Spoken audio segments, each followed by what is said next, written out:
I've done a lot of talking. I'm good at that. Do you guys have any questions for me about my college experience, black college experience?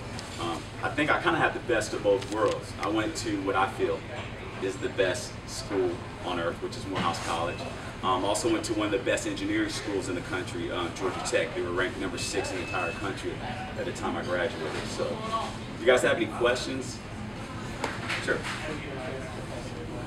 My favorite professor was Dr. Clark. He taught mathematics, he taught analysis 1, 2, and differential equations.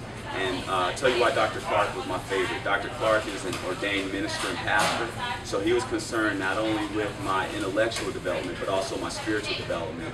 But he didn't do it in a way to enable my bad habits. He challenged me, he forced me to think about things broader and think about things better. So, it was definitely Dr. Clark. How much time on average do you spend studying? 2 hours a week. A week or a day? It depends on what homework I got. Yeah. How long? 4 hours. Okay. You guys need to be putting your time in. Developing study habits is something that you're going to need to do. I can't tell you how many people I found, how many friends I had. They said, well, in high school they were so smart. Because think about it, you're going up a level. In high school may be real easy for you right now, right? You got teachers spoon feeding you, you're living at home, you have no bills, your cell phone bills mostly are probably paid by your parents, you got unlimited text and all that stuff. I'm kind of bitter about that. I didn't have none of that when I grew up. But, so your life is easy right now. All you need to do is just, perform. But when you get in college, I mean, you got to worry about your own bills for the most part, doing all your clothes. And what you need to start doing now is start developing your habits, right? What you do, anything you do on a repeated basis determines your character regardless of what you think about yourself. I'll say that again. Anything you do on a repeated basis determines who you are regardless of how you feel about yourself. So you may fool yourself and others and say, well, I'm a really hard person.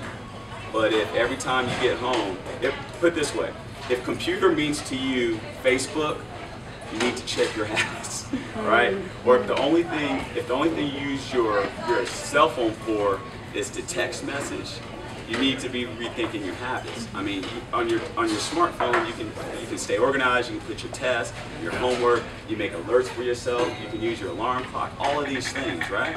So develop those habits now, because guess what? The time's coming. You're going to go up a level when you get to college. And there's not going to be anybody there holding your hands. Dr. Clark, he challenged me. He challenged me. He said, you need to be doing this, this, and that. But he didn't call me later on and say, well, are you doing this, this, and that? He gave me the opportunity. He said, this is the standard that needs to be set. Go meet it. Because he knew that the fact that I was there meant that I had potential to do it. So it was just on me to do it. Any other questions? Was it hard for you to overcome the obstacles when you were young? When I was young, yeah, it was. Thank you for asking that. This is important, especially for those of you who are foster kids, especially for those of you who didn't have dads, right? When I was about 20 years old, I remember, when I was 20 years old, I pretty much was taking care of myself. I had my own apartment, all this stuff. But I had this nagging feeling in my heart about not having daddy there. I started blaming everything on not having daddy there. I remember being a 20-year-old man in my apartment crying some nights when I started thinking about it because of the pain, because daddy wasn't there. Because even though I was at Morehouse College, I was on the honor roll, I was doing all this stuff, I had my own car, I was making it happen, there's something about having daddy there. So the illogical thought that was in my mind was, what was wrong with me? Why didn't he want me?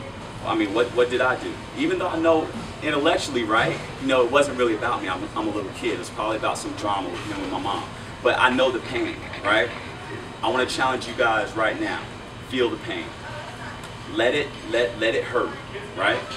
Do not let it dominate. You are bigger than what your past was. Let it hurt. I'm not going to tell you. I know it hurts. I'm a grown man now. I got a wife and 2 kids. Sometimes I still think about it. Sometimes it still hurts. But you want to know what? Do not build your life on showing daddy that he was wrong, or mommy, or whoever was supposed to take care of you, right? Because what will happen then is that your whole life becomes wrapped around that one issue. And when your life gets wrapped around one issue that you can't control, then you just have this feeling of helplessness. And what I had to come to grips with, and this is why I thank you for that question, is that I had to come to grips with who I am, what I believe, and who I was going to be. Who I am is a person that God created. What I believe is